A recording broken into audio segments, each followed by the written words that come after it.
Oke, stabilizer link. Ini kali punya video saya akan cerita apa logic dia upgrade ini stabilizer link selepas kamu sudah lift up. Dulu, lepas saya lift up saya punya kereta, ada dua barang nih yang selalu rosak. Pertama ini stabilizer link. Kalau bukan dia punya join itu cepat longgar, itu getah, koyak. Jadi ini link ini setiap 6 atau 8 bulan kena standby ganti sudah. Satu lagi yang selalu cepat rusak ini stabilizer bar bush. Jadi yang sekitar bulan Jun tahun ini, tergerak juga lah hati mau coba-coba upgrade itu stabilizer link, mana tahu lagi tahan lama kan. Jadi pergilah ke K4x4, coba ganti ini barang. Bila saya coba bandingkan dia punya beza panjang antara yang standard dengan yang Sun 4x4 punya ini, wih, boleh tahan pula juga dia punya beza panjang nih, mau dekat 2 inci. Jadi selesai sejak pasang ini barang di KK4x4 tuh, jadi saya drive lah kereta bawa family dari Kolombong itu direct pergi center point, bawa dulu family jalan-jalan.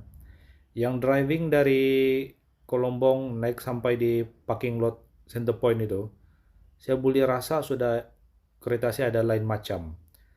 Macam itu steering rasa lincah, rasa responsif, macam rasa syok betul dia punya handling. Time tuh saya macam belum berapa belum berapa ambil kisah lagi lah. Mungkin saya pikir mungkin gara-gara sudah upgrade itu stabilizer link kan, mungkin lah. Jadi yang selesai kami punya urusan di KK itu, driving lah balik pergi Ulu Sapi. Waktu driving tuh pula limpas jalan bulan, saya perasaan bumping sebelah depan itu macam ada rasa ekstra lembut lagi. Jadi di sana saya mula suspek sudah yang upgrade stabilizer link ini, dia mungkin ada orang bilang benefit lain lagi, kebaikan lain lagi yang kita belum sedar lah. Jadi saya bagi tahu lah kawan-kawan lain. Jadi ada satu kawan ini owner Triton yang sudah lift up, upgrade suspensionnya pun dia try lah. Lepas dia sudah upgrade, dia pun bagi feedback yang sama. Dia bilang betul lah cakap kau Jerry. Macam lagi sedap pula ini. Lepas tu ada satu lagi kawan Hilux, saya pun advice juga dia lah upgrade lah. Sebab dia sudah upgrade suspension dia lift up juga, coba-cobalah upgrade itu stabilizer link. Jadi waktu tu saya confident juga yang kawan Hilux nih, dia akan bagi feedback yang sama lah. Dia akan bagi tahu yang dia pun terasa comfort dan handling itu improve. Tapi yang dia jawab saya, dia bilang kalau dari segi comfortnya, macam tidak rasa beza pun langsung.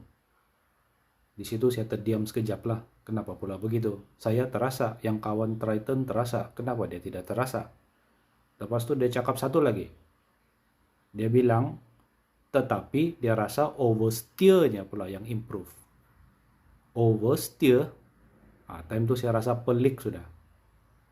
Oke, inilah kita mau cerita di video ini. Kita punya kereta nih kan, kenapa perlu ada stabilizer bar? Ambil gambar ini sebagai contoh lah. Keadaan kereta ini dia sedang dalam orang bilang posisi mau membelok ke kanan. Keadaan dia mau membelok ke kanan. Jadi waktu kita belok ke kanan, momentum kereta itu ataupun body weight itu dia akan shift ke sebelah kiri. Kalau tiada stabilizer bar di kereta ini akan terbalik ke sebelah kiri. Tapi disebabkan ada stabilizer bar, di sebelah kiri itu terturun, jadi yang kanan itu tiada pilihan, dia pun terpaksa ikut turun. Kenapa kiri tidak naik? Sebab kiri itu sudah ditekan oleh orang bilang momentum itu, oleh berat itu yang sudah shift ke sebelah kiri. Jadi kanan pun ikut turun, akan coba ikut turun ke bawah supaya kereta ini tidak terbalik ke sebelah kiri. Nah, itulah tujuan dia ada stabilizer bar. Jadi stabilizer bar ini ada di sebelah sini. Oke, gambar ini tidak nampak sebab ada plate, tapi dia di sebelah sini lah. Kalau kita coba tengok dari tepi. Coba tengok dari tepi, ya itulah stabilizer bar. Jadi dia akan berjalan dari kiri ke kanan, hujung ke hujung. Untuk model D-Max Gen 2 ini, bar tu dia akan berhubung dengan lower arm. dihubungkan oleh apa? Oleh itu stabilizer link. Jadi kita punya kereta nih kan, kita ambil contoh dulu di Max Gen 2 nih lah. Rotan tuh melambangkan itu stabilizer bar. Warna biru tuh melambangkan itu stabilizer bar bush. Warna merah tuh melambangkan stabilizer link. Warna kuning tuh melambangkan lower arm. Jadi bila kita lift up, yang pertama akan bergerak ke bawah tuh ialah lower arm. Ini memang normal lah. Sebab ini bukan solid axle, ini IFS. Jadi yang warna kuning tuh dia tidak akan bergerak, orang bilang vertical ke bawah. Dia akan bergerak macam begitu, macam dia condong. Sebab yang sebelah dalam itu kan berhubung dengan itu camber nut. Jadi itulah dia akan tarik macam begitu. Jadi dia tarik itu link, satu kali dia akan tarik itu bar. Dalam dunia sebenar, of course, bar itu tidaklah nampak bengkok macam begini, tapi tindak balas dia tuh macam begini. Saya rasa itulah sebab dia selepas lift up ini, kenapa itu link dan itu bar bush memang cepat kong. Lepas lift up barang ini dua barang ini memang sebenarnya dalam keadaan yang stres. Nah, kita tengok pula ini gambar. Yang sebelah kiri itu yang sebelum upgrade, sebelah kanan itu selepas upgrade. Kamu boleh nampak kedudukan bar itu, yang sebelah kiri itu lebih ke bawah, sebab dia ikut ditarik oleh itu lower arm. Yang sebelah kanan itu, selepas upgrade itu link, itu bar sudah lebih ke atas, jadi dia lebih relax. Nah, itulah sebab dia kenapa terasa ada improve sedikit dia punya comfort suspension depan ini selepas saya sudah upgrade ini link.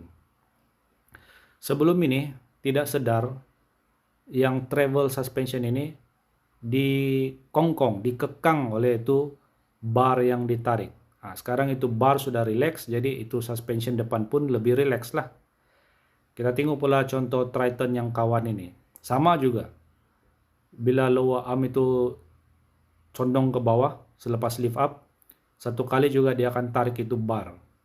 Oke, posisi yang saya tandakan dengan nomor 2 nih. Lower arm ialah nomor 1, bar ialah nomor 2. Dan selepas dia upgrade itu link, kamu boleh nampak bar itu sudah boleh bergerak ke atas, sebab linknya lagi panjang.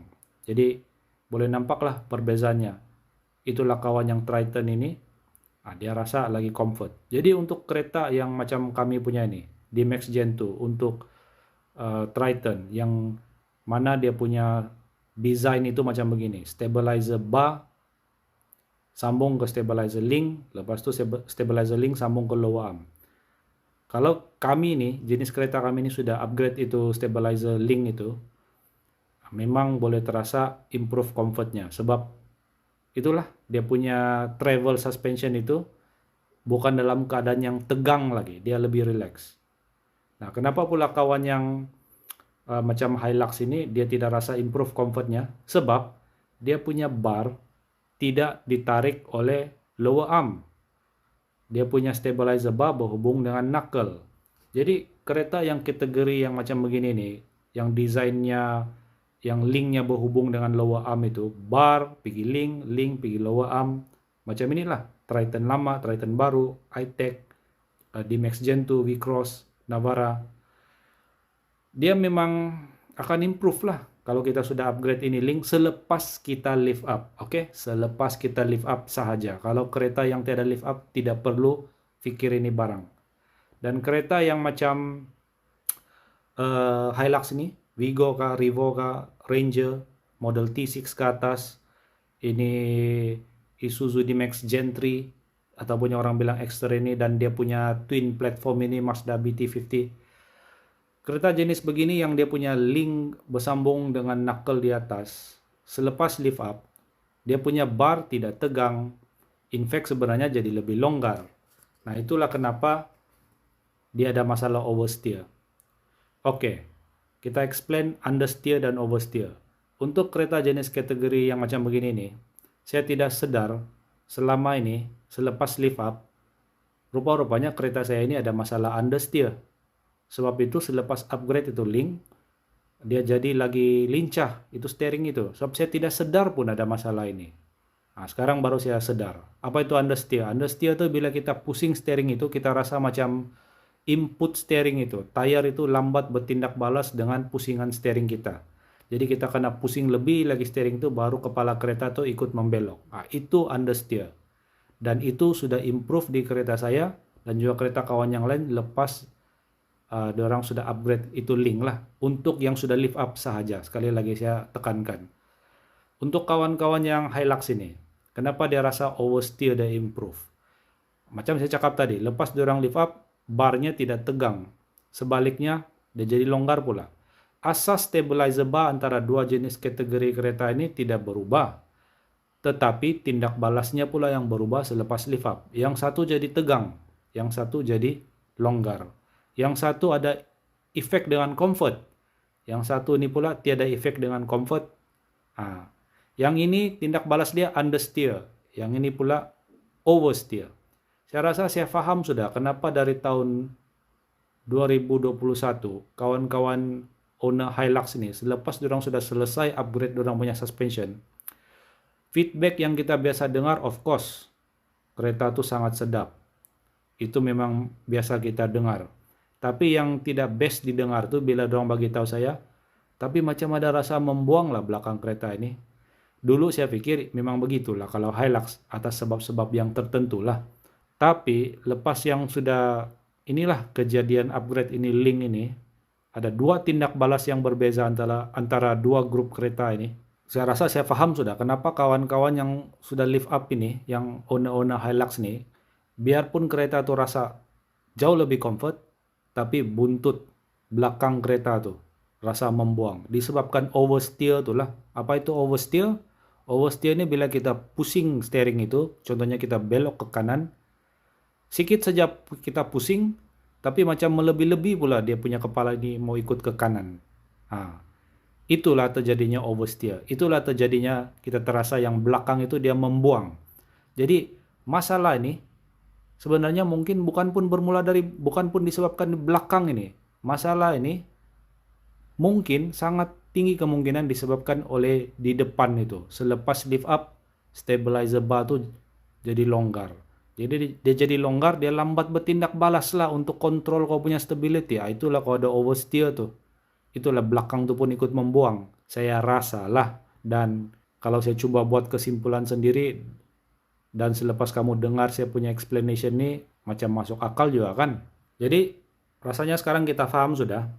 Stabilizer bar ini dalam keadaan normal, saya percaya dia memang ada ketegangan yang tertentu. Tapi kalau over tegang, dia akan ganggu comfort sedikit dan dia akan menyebabkan understeer. Kalau dia jadi longgar pula, dia tidak akan ganggu comfort, tapi dia akan menyebabkan oversteer. Dan saya rasa company macam Sun 4x4 ini pun, diorang pun sedar ini masalah. That's why diorang ada hasilkan produk-produk begini. Salah satunya ialah bukan saja untuk kereta lift up, tapi untuk kereta low pun ada. D-Max ini kan popular di Thailand. Sun 4x4 pun dari Thailand. Jadi D-Max yang low ni lagi lah banyak di Thailand. Jadi diorang sedar kalau lift up akan menghasilkan masalah understeer, diorang pun sedar low akan menghasilkan masalah oversteer kalau untuk D-Max Gen 2 ni. Sebab itu bukan saja diorang hasilkan upper arm yang special untuk kereta low, diorang hasilkan juga stabilizer link yang special untuk kereta low juga. Kamu boleh nampak dia punya link lebih pendek. Kalau yang saya punya tuh lagi panjang. Padahal sama-sama D-Max Gen 2. Nah ini barang ini kalau dia punya upper arm, untuk yang kereta low memang ada di KK4x4. Tapi stabilizer link ini macam tiada. Jadi kalau berminat, boleh kontak si Tauke, mana tahu dia boleh tolong order. Barang-barang macam upper arm, stabilizer link ini, dia punya kopi-kopi China ni, option-option murah ni memang banyak lah di Shopee, di mana-mana saja pun kita boleh jumpa. Nah, saya tidak payah lagi lah mau ulang apa bagusnya ini barang, apa tidak bagusnya itu barang.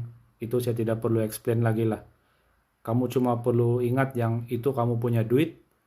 Kalau kamu beli barang berquality ini, yang orang bilang trusted ini, yang ada background yang bagus, boleh dikatakan 99% kamu tidak akan ada masalah lah. Tapi kalau kamu beli yang option murah-murah nih, contohnya ini link ini kan, kalau di Shopee yang harga 100 pun ada. Kalau kamu beli dari sumber yang kamu pun tidak tahu sebenarnya dari mana, kamu main percaya cakap itu kedai saja. Jadi risiko kamu ialah 50-50. Mungkin oke, mungkin tidak oke. Jadi main nasib. Kalau tidak oke, artinya di sana kamu punya duit memang hangus habis sudah. Dan untuk barang macam stabilizer link ini, sekarang kita paham sudah dia melibatkan stability cornering kau kan ke kiri ke kanan. Bayangkan kalau kamu beli yang tiada quality punya. Time kamu membelok, dia patah atau dia putus. Apa akan terjadi? Kereta kamu terbalik lah. Nah, ini yang kamu kena paham lah. Oke. Jadi kalau tiada budget, jangan lift up terlalu tinggi ataupun maintain saja link standard dulu. Tahan-tahan dulu. Kumpul-kumpul lah budget. Bila cukup budget, upgrade lah. Oke. Senarai harga dia tuh saya akan bagi kamu tengok juga nanti yang si Tauke ini sudah bagi tahu lah dia punya senarai harga ini link ikut jenis kereta masing-masing. Dia punya join itu kalau saya tidak salah ingat itu saja yang kamu kena ganti lah kalau ada rusak ke apakah. Itu join itu satu biji itu Rp75 lah kalau saya tidak salah ingat. Untuk next video kita akan ambil kereta member inilah untuk dijadikan sedikit ulang kaji.